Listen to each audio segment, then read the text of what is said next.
이슈를 통해서 시장 분석해보는 시간이죠. 더 이슈입니다. 오늘 살펴볼 주제 보시죠. 시장이 좀 잠잠한 가운데서 수급, 특히나 외국인의 포커스 맞춰 보겠습니다. 외국인이 이달 들어서 계속 팔고 있습니다. 어떻게 봐야 될지 대응 전략 세워보겠습니다. 조금 더 구체적으로는 외국인이 유가증권 시장에서는 오늘 포함하면 13거래를 연속해서 순매도 행진을 나타내고 있습니다. 같은 기간 동안에 코스피 지수는 5% 넘게 밀렸는데요. 7월 마지막 날부터 팔았으니까 당시에 2036포인트였는데 현재는 1936포인트, 100포인트 정도 내준 겁니다. 이번에는 코스닥을 볼까요? 코스닥 같은 경우는 6거래를 연속해서 매도가 지속되고 있습니다. 오늘 현재 구간대 외국인이 매수로 좀 전환이 됐으니까 7거래일 만에 매수 전환인데 막판까지는 조금 더 보셔야겠죠. 이 같은 기간 동안에 코스닥 지수는 3.5% 오히려 상승을 했습니다. 그러니까 이 코스닥 지수가 바닥을 다지고 올라오는 반등 국면에 외국인은 오히려 판 거죠. 외국인들의 이런 전반적인 매도 대응과 관련해서 여러 가지 분석들이 나오고 있습니다. 아무래도 원달러 환율이 1,250원 근처까지 급등한 영향, 여기에다가 미중 무역 분쟁이나 이 미국의 장단기 금리 역전 등 대내외 악재가 산재해 있기 때문에 외국인 수급에 영향을 주고 있다라는 분석들 나오고 있습니다. 그러면 어떤 종목을 사고 파는지 그리고 또 외국인들 수급, 이 매도가 이어질지 많이들 궁금해하실 텐데요. 이 시간에 분석해보겠습니다. 현대차증권의 강재현 연구원과 먼저 얘기 나누죠. 연구원님 안녕하세요. 네, 안녕하세요. 네, 지금 외국인이 판다고는 하는데 이달 들어서 외국인의 순매도 규모 어느 정도 되는 건가요? 네. 사실상 이제 8월달에 현대해상의 코스피장에서 외국인이 거의 1.85조 원 정도를 매도를 했습니다. 사실상 이제 매도 추세가 만약에 현속도를 된다고 가정을 하고 월 환산을 해보면 한 3.5조 원까지도 이탈이 가능하다는 수준이거든요. 그래서 사실상 이건 5월에 미중무역 분쟁이 2차전에 돌입했던 당시 2.4조 원 수준의 순매도보다도 사실은 큰 규모고요. 또한 작년에 이제 10월에 미국 증시를 중심으로 한 글로벌 증시의 폭락 당시 매도 규모와도 비슷한 수준이었다고 이해하시면 될 것 같습니다. 월간 기준으로 네, 말씀해 주시죠. 네네네, 말씀해 주세요. 네. 그래서 월간 기준으로 봤을 때는 석 달 만에 지금 매도로 집계가 된 건데 이렇게 스탠스가 좀 바뀌게 된 매도의 배경은 어떤 게 있을까요? 네. 지금 전화 연결 상태가 고르지가 못하네요. 지금 다시 연결해 보겠습니다. 현재까지 이 현대차 투자증권 강재현 연구원과 함께 좀 얘기 나누고 있는데 8월 들어서 외국인이 많이 팔았는데 그 규모에 대해서는 1조 8,500억 원 정도로 파악이 되고 있습니다. 이 추세대로 계속해서 외국인이 판다면은 3조 원대 중반까지도 지금 매도가 가능하다. 그러니까 약간 좀 우려 섞인 목소리를 내고 있는 상황인데요. 연구원님 지금 다시 연결되셨어요? 네네, 연결됐습니다. 네. 그러면은 지금 외국인이 이렇게 파는 배경에는 어떤 것들이 있나요? 아무래도 제가 보기에는 미중 무역 분쟁이 대중화되었던 영향이 가장 크다고 보고 있는데요. 트럼프 대통령이 8월 1일에 대중국 수입품 3천억 달러에 대해서도 관세를 부과하겠다고 언급한 이후에 사실은 글로벌 주식시장에서 돈이 상당히 많이 빠져나갔습니다. 이퍼에서 제공하는 펀드플로우 데이터를 보면 5월 무역 분쟁 때만큼 빠져나갔거든요. 그러다 보니까 아무래도 한국 주식시장이라고 해서 외국인이 남아있을 이유가 없었겠죠. 그래서 이제 1일부터 10영업일 연속으로 외국인이 한국을 팔았다고 보시면 될 것 같습니다. 더군다나 이번에는 5월보다 글로벌 경기 침체에 대한 우려가 더욱 커질 수밖에 없는 시점이었는데요. 미국 경기도 사실 ISM 제조업 지수를 기준으로 경기 수축기에 진입하기 직전이고요. 미국 내년의 2분기 경기 침체 확률은 31.5%로 지금 높아져 있는 상태입니다. 중국도 사실 무너지는 이런 경기를 회복시키기 위해서 재정정책의 결심을 펼치고는 있지만 7월 소매 판매나 고정자산 투자를 봤을 때 그 효과가 크지는 않아 보입니다. 그러다 보니까 경제 활동에서 수출이 차지하는 비중이 높아서 글로벌 경기에 대한 배타가 큰 한국 기업이 부진에 대한 우려가 커질 수밖에 없었고요. 이는 아무래도 외국인으로 하여금 한국 주식을 팔도록 만든 것으로 보입니다. 또 이렇게 미국 경기 모멘텀이 약해지고 있는 상황에도 불구하고 비미국보다는 미국 경기가 그나마 낫기 때문에 달러가 강세를 보이는 점도 외국인 입장에서는 신흥국 증시 투자에 있어서 딱히 메리트를 느끼지 못하는 부분이라고 할 수 있겠습니다. 거기다가 또 수급적인 이벤트도 있잖아요. 지금 MSCI 정기 변경 일단 내용은 발표가 됐고 알려진 것과 큰 변화는 없었는데 실질적으로 적용되는 게 8월 말로 알려져 있습니다. 그럼 이 부분도 이 외국인 수급에 영향을 미치고 있는 것인지 아니면 앞으로 좀 더 이 외국인 매도를 가속화시키면서 그 파급력이 커질까요? 어떻게 보세요? 네, 그 MSCI 경기 변경 같은 경우에는 사실상 이미 영향을 미치고 있다고 이해하시면 될 것 같습니다. 이번 변경 같은 경우에는 한국 비중이 신흥지수 내에서 약 0.3%포인트 하락을 하는 거고요. 물론 아무래도 종목매도 유발 때문에 이제 계속해서 수급에는 부정적인 영향이 있을 수밖에 없긴 하지만 전례를 봤을 때 이미 주식 재조정 자체는 8월 초부터 진행되었을 것이기 때문에 이로 인한 자금 이탈 자체는 좀 마무리되어 가고 있다고 봐도 무방할 것 같습니다. 결국에는 미중 무역 분쟁, 글로벌 경기 향방 같은 것들이 앞으로 외국인 수급에 있어서 계속해서 핵심 이슈로 작용할 것으로 보고 있습니다. 아무래도 우리 증시에서 외국인이 차지하는 비중이 높기 때문에 외국인 없이는 시장 분위기가 좀 힘들 수밖에 없을 것 같은데요. 이런 상황 속에서 시장 대응 전략 어떻게 세우는 게 좋을까요? 아무래도 주식 투자 자체에 대해서 좀 보수적인 스탠스를 계속 가져가야 된다라고 말씀을 드리고 싶습니다. 이렇게 글로벌 리세션 우려가 커져가다 보니까 최근에 사실 주요국 통화 완화 정책 공조가 이루어지고 있는 것 같기는 한데 무역 분쟁이 완전히 해소되지 않는 한 사실 불확실성 때문에 경기가 좋아지기는 어려워 보이거든요. 우리 코스피 지수 레벨 자체가 크게 낮아져 있긴 하지만 저가 매수 기회로 삼기에는 성장 리스크에 대한 불확실성이 크다는 거죠. 따라서 지금은 사실 주식보다는 채권 투자가 매력적인 국면이라고 말씀드릴 수가 있겠습니다. 그래서 증시가 펀더멘털 이슈가 아닌 다른 기술적 요인이나 리스플로우에 따라서 반등을 한다면 보유하신 종목들에 대한 차익 실현 기회를 좀 모색하시는 것을 추천을 드리고요. 만약에 꼭 현 상황을 저가 매수의 기회로 삼고 싶다고 하시면은 단기적으로 성장성이 높은 종목 중심으로 접근하시는 것이 좋을 것 같습니다. 네, 안정적인 투자를 권해주시네요. 오늘 말씀 고맙습니다. 네, 감사합니다. 네. 외국인 현재까지 수급 여건이 좋지가 않습니다. 앞으로도 딱히 기대할 만한 그런 외국인 수급을 자극할 만한 요인이 많지는 않은 것으로 현재투자증권 강재현 연구원 판단을 하고 있는데 어떤 종목 사고 파는지 이런 부분들 조금 더 구체적으로 들어가 보죠. 토마토 투자클럽 한규수 전문가입니다. 전문가님, 네. 조금 전에 연구원이 외국인이 거래소에서 2조 원 정도 판다 이렇게 얘기를 해줬잖아요. 이 부분이 시장이 눌리는 주요 원인으로도 봐도 되는 걸까요? 최근 증권시장은 외국인 매도에 의해서 장세가 밀리고 있는 부분도 있고요.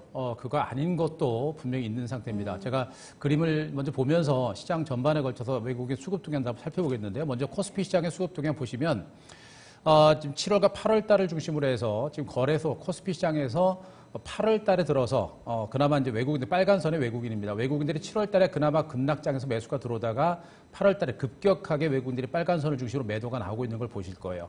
그런 가운데 파란색 선 개인들은 계속 매도가 나오고요. 기관 투자가들이 지금 검정색 선이 연기금이고 그리고 녹색 선이 기관 전체 수급 동향인데 전체적으로 연기금하고 기관들의 수급이 좀 많죠. 그러나 네. 이 녹색 선은 연기금 매수 규모가 워낙에 많기 때문에 다른 투신권이라든가 보험사라든가 다른 기관들은 물량을 내놓은 상태입니다. 그러니까 지금 거래소 시장에서 수급적인 흐름을 봤을 때는 연기금을 제외하고 나머지는 개인과 나머지 기관 투자가들은 모두 매도를 하고 있다라고 보시면 될 것 같습니다. 그리고 다음에 코스닥 시장을 그림을 보시게 되면 코스닥 시장에서도 7월달, 8월달과 구분을 해서 8월달에 접어들어서도 기관과 외국인 투자가들의 매도 규모가 살짝 줄어들고 매수로 들어서다가 다시 8월달에 매도가 계속 나오고요. 개인 투자가들만 코스닥 시장에서 이제 8월 초에 반대 매매가 나오다가 수급이 줄어들다가 다시 이제 저가 매수가 들어오는 형태입니다. 코스닥 시장에서는 지금 개인들과 연기금들만 매수가 살아있는 형태입니다. 이 얘기는 뭐냐면 최근 증권시장의 외국인들의 매도에 의해서 약세가 나타나고 있는 것도 맞습니다만 외국인 매도와 함께 나머지 기관들 그리고 개인 투자가들 모두가 지금 매도에 나서면서 전체적인 증권시장이 상당히 힘든 과정이 전개되고 있다고 보시면 될 것 같습니다. 그러면 외국인들과 함께 이런 어떤 전체적인 기관과 일부 개인들의 수급적인 부분들이 왜 이렇게 위축됐는가라는 부분들을 보셔야 될 것 같은데 가장 중요한 부분이 8월 초에는 이제 바이오제약 중에 신라젠의 페사백이죠. 페사백에 대한 기대치가 상당히 컸습니다만 페사백이 임상 중단 권고 등으로 이제 바이오주들의 약세가 계속 진행됐고 이런 심리적인 부분들이 이제 위축된 부분들이 신용융자 잔고라든가 또 반대매매 그에 따른 공매도 이런 것들이 악재가 맞물리면서 코스닥 시장의 또 전체적인 증권시장의 어떤 투자 심리를 위축시키는 그런 악재로 작용했고요. 그 시장의 악재가 좀 계속해서 좀 멈출만 하다 보니까 또다시 또 미국과 중국의 무역 전쟁이 확산되는 현상이 나타났었죠. 그 중국 제품에 대한 관세 부과 가능성을 또 언급했었고 그러면서 이제 중국에서는 히토류라든가 또 환율 전쟁으로까지 맞서는 이런 형태가 됐기 때문에 시장에서는 악재가 끊임없이 나오는 형태입니다. 여기다가 이제 중국의 위안화가 또 위안화라든가 원달러 환율이 더 급등하는 그런 형태도 됐는데요. 그림 하나 더 보겠습니다. 위안화 환율하고 이제 외국인 수급 동향의 그림들 뭐 한 번 더 보겠습니다. 최근에 왼쪽에 이제 수급 동향 보시게 되면 외국인 투자가들이 거래소 코스닥 시장에서 8월 초부터 본격적인 매도가 나오고 있는 걸 보실 거고요. 오른쪽에 중국의 위안화 차트인데 중국의 위안화도 바로 이제 8월 초부터 급반등이 나와서 7위안까지 살짝 돌파하는 이런 형태가 됐을 겁니다. 결국에 이런 어떤 중국 문제까지도 가세면서 외국인 투자가들의 매도를 촉발시키는 그런 요인으로 일단은 작용을 했다라고 보시면 될 것 같습니다. 여기에다가 미국의 장단기 금리 역전 현상에 따른 리세션, 아래 공포가 또다시 부각이 되는 이런 상태죠. 결국에 지금 뭐 외국인들의 매도에 의해서 전반적인 장세가 약세를 보이는 것도 있습니다만 외국인뿐만 아니라 이러한 너무나도 많은 악재들이 가세하다 보니까 개인들과 그리고 이제 연기금을 제외한, 그러니까 연기금은 공적 자금 성격이 좀 강하다 보니까 지수의 어떤 버티고 역할을 합니다만 나머지 기관들은 모두가 매도에 나서는 이런 형태가 진행이 된 것으로 보시면 되겠죠. 다행스럽게 주말을 기점으로 이제 홍콩의 대규모 시위 사태가 그렇게 이제 뭐 무력 진압으로까지 확산되지 않은 그런 모습이어서 그나마 좀 다행입니다만 홍콩 사태 역시도 지금 증권시장을 짓누르고 있는 이런 악재성 재료로 작용하고 있는 모습이기 때문에 이런 어떤 너무나도 많은 악재들 때문에 전반적인 수급시장이 외국인을 중심으로 많이 위축돼 있다라고 이렇게 해석하시면 될 것 같습니다. 네.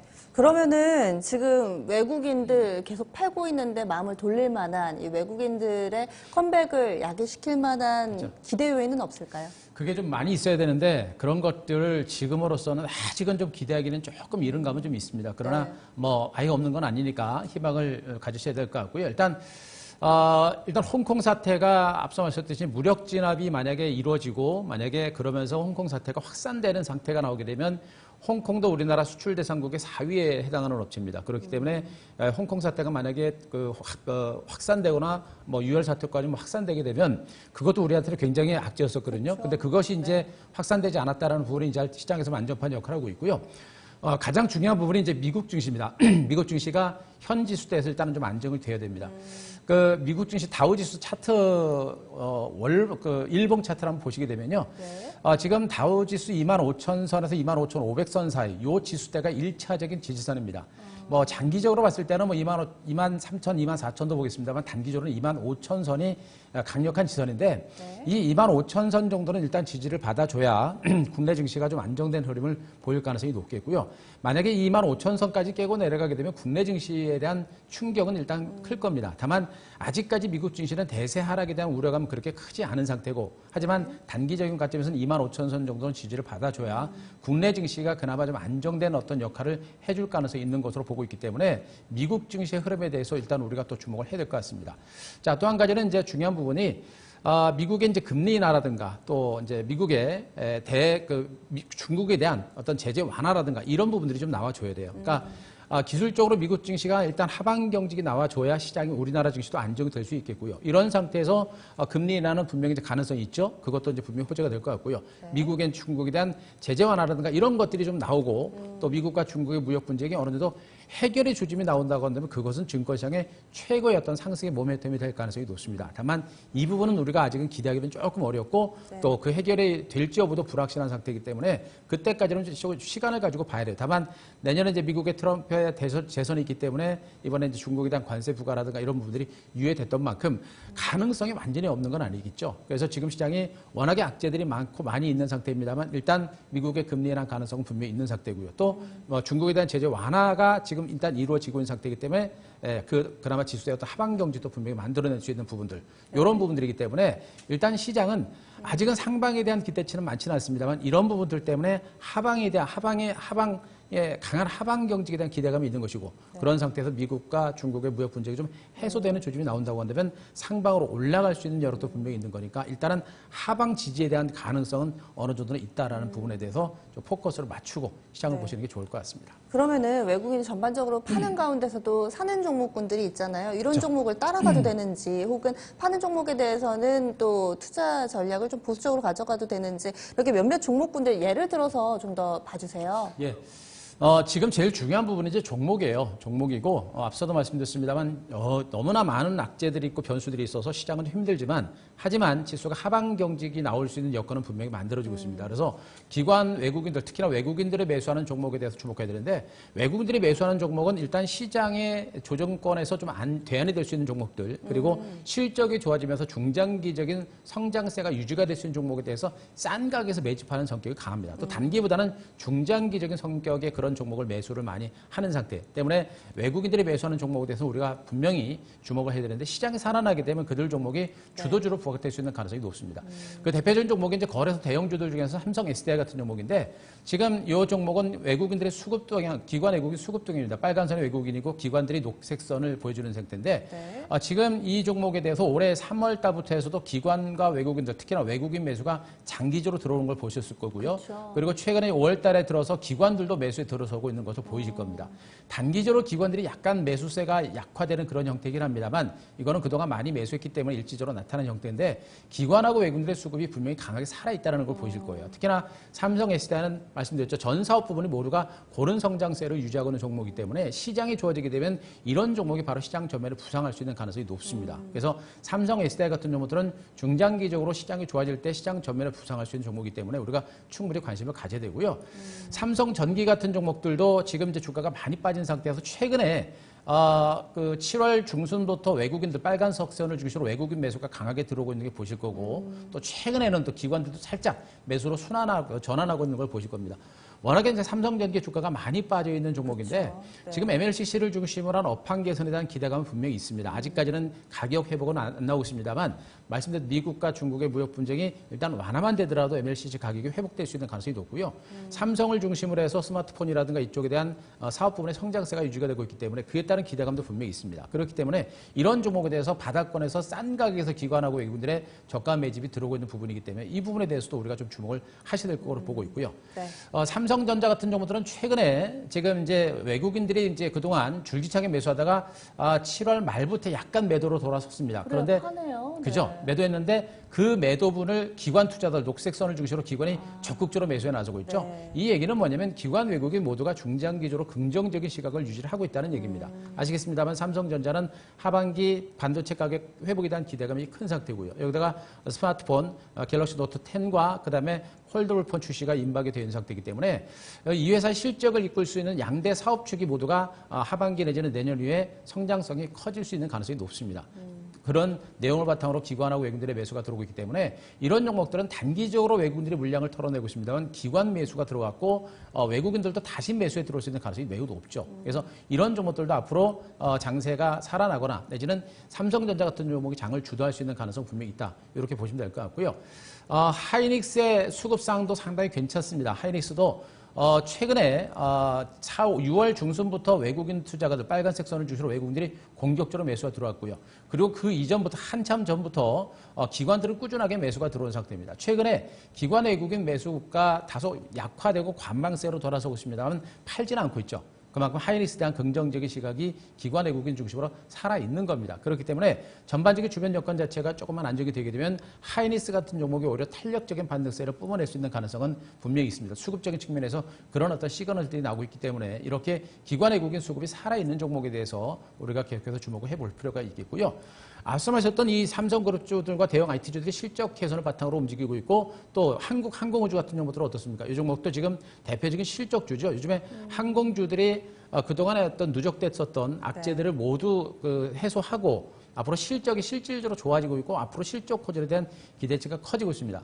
그것을 바탕으로 한국항공우주도 지난 이제 4월 달부터 4월 말부터 빨간색 석준을 중심으로 외국인 매수가 상당히 강력하게 들어왔고요. 지금 방산주들 말씀하시는 그렇죠. 거죠? 네네. 그리고 나서 지금 기관 투자가들도 지금 강하게 매수에 들어오고 있는 상태입니다. 그래서 한국항공우주라든가 하나에어로스라든가 그다음에 이제 그런 LIG 넥스원 그죠. 뭐 예, 이런. 그런 종목을 중심으로 해서 방산주들이 기관 외국인 수급이 살아있기 때문에 이런 종목들도 실적 개선을 바탕으로 기관 외국인 수급이 살아있어서 앞으로도 추가적으로 시장 분위기 좋아질 때 갈 수 있는 여력은 분명히 있다는 부분에 대해서 우리가 좀 주목을 하셔야 될 것 같습니다.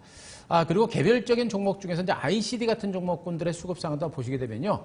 마찬가지로 지금 현재 6월 달을 중심으로 기관 매수가 상당히 강하게 들어오고 있는 거 보실 겁니다. 그리고 외국인들은 그 이전부터 매수가 강하게 들어왔죠.